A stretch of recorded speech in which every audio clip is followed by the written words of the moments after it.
The Crusades, Faith, Blood, and Destiny. The year was 1095. Europe stood trembling, torn by famine, fear, and faith. And then a single voice echoed across the continent. A call not for peace, but for holy war. When Pope Urban II cried, Deus vult, God wills it, thousands answered. Knights, peasants, and kings, all drawn by faith and fire. Thus began the Crusades, 2 centuries of blood, belief, and destiny.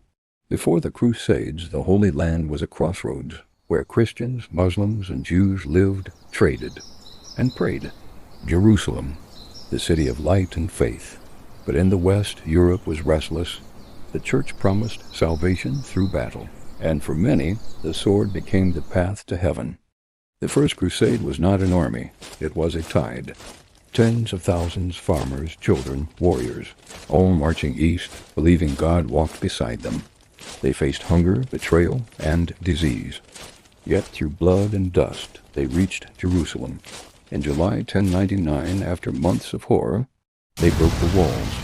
And when the city fell, its streets ran red with blood. To them it was God's victory.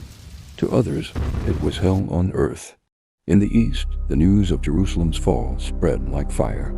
The Muslim world, divided by politics and pride, began to awaken. From Aleppo to Cairo, leaders called for unity. And slowly, a new generation rose, men who would defend faith with courage and wisdom.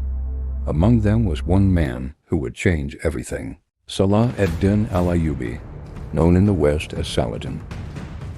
He united the Muslim world under one banner, not through fear, but through justice. While his enemies fought for conquest, Saladin fought for honor. At Hattin, under the blazing sun, Saladin crushed the Crusader army. The cross fell, and the crescent rose once more. The fall of Jerusalem shook Europe. From across the sea came 3 kings, Frederick Barbarossa of Germany, Philip of France, and Richard the Lionheart of England. The Third Crusade was no longer about faith alone. It was pride, power, and glory. But when he reclaimed Jerusalem, he showed mercy. No slaughter, no revenge, only forgiveness. To his enemies, he was a conqueror. To history, he was a legend. 2 warriors, both legends, both men of code. They fought fiercely, yet respected one another deeply. And though neither won the other's city, they earned something greater, mutual honor. As the years passed, the Crusades lost their soul. What began as holy turned into greed and ambition. In 1204, Crusaders turned on their fellow Christians, plundering Constantinople, the jewel of Byzantium. The dream of holy war had become a nightmare. The Crusades ended in failure, but their echoes never died. They reshaped borders, faith, and minds. They brought East and West into contact, in trade, in culture, and in conflict.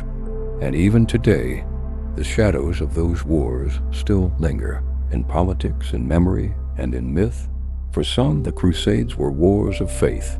For others, wars of greed. Perhaps they were both. So what did humanity truly learn? From 2 centuries of blood in the name of heaven, maybe the greatest battle was never for the Holy Land, but for the soul of mankind itself.